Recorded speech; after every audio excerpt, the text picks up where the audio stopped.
Politics లో ఇప్పటి వరకు రెడ్ బుక్ గురించి విన్నాం. ఇప్పుడు ఇదే తరహాలో బ్లాక్ బుక్ తెరపైకొచ్చింది.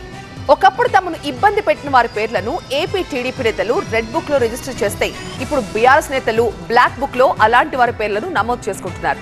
బీఆర్ఎస్ ఎమ్మెల్యే పాడి కౌశిక్ రెడ్డి ఈ విషయాన్ని వెల్లడించారు. బీఆర్ఎస్ ఎమ్మెల్యే పాడి కౌశిక్ రెడ్డి సంచలన వ్యాఖ్యలు చేశారు.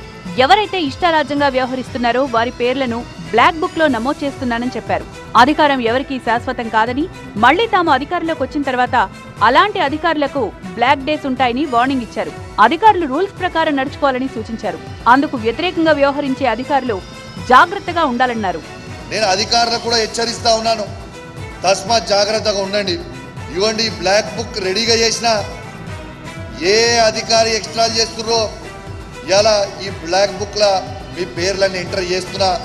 రేపు మా పార్టీ అధికారంకి వచ్చిన తర్వాత మీకు అన్ని బ్లాక్ డేసే ఉంటాయి బిడ్డ, తస్మాత్ జాగ్రత్త అని చెప్తా ఉన్నాను అధికారులకు. అధికారులు ప్రోటోకాల్ ప్రకారం నడుచుకోవడం లేదని కౌశిక్ రెడ్డి ఆరోపించారు. కొందరు అధికారులు ఇష్టారాజ్యంగా వ్యవహరిస్తున్నారని ధ్వజమెత్తారు. కొందరి మంత్రుల ఆదేశాల మేరకు అధికారులు నడుచుకుంటున్నారని, స్థానిక ఎమ్మెల్యేగా ఉన్న తనకు చెప్పకుండానే కార్యక్రమాలు చేసే పనిలో ఉన్నారని విమర్శించారు. ఈ విషయంలో మంత్రి పొన్నం ప్రభాకర్ స్వయంగా అధికారులకు ఫోన్ చేసి బెదిరిస్తున్నారని విమర్శించారు. ఇందుకు సంబంధించిన ఆడియోను విడుదల చేశారు. బూడిద అక్రమ రవాణాపై మంత్రి పొన్నం ప్రభాకర్ పై తాను చేసిన వ్యాఖ్యలకు కట్టుబడి ఉన్నానని స్పష్టం చేశారు.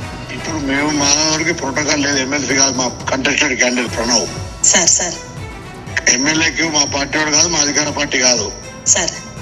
మీకే స్వేచ్ఛను ఇస్తున్నాం, మీరే అధికారులు పంచండి. ఆయన చేయకు ఒక్కటి పోయినా సార్ పోవద్దని చెప్తున్నారు. రెస్పెక్టబుల్ ఎంఆర్ఓ గారు, మీరు ఒక చెక్ కూడా ఆయన చేయకపోవద్దు.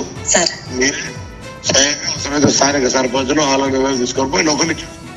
ఒక్కరిద్దరు ఎమ్మెల్యేలు పార్టీ మారినంత మాత్రాన తమకొచ్చే నష్టమే లేదన్నారు కౌశిక్ రెడ్డి. గతంలో కూడా ఇలా జరిగిందని, అయినప్పటికీ బీఆర్ఎస్ ప్రజలకు అండగా ఉండి అధికారంలోకి వచ్చిందని చెప్పారు.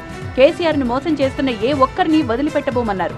పార్టీ లేకపోతే ఎవరూ గెలిచేవారు కాదని, కేసీఆర్ సంక్షేమ పథకాలు ఆయన బొమ్మపైనే అంతా గెలిచామని అన్నారు.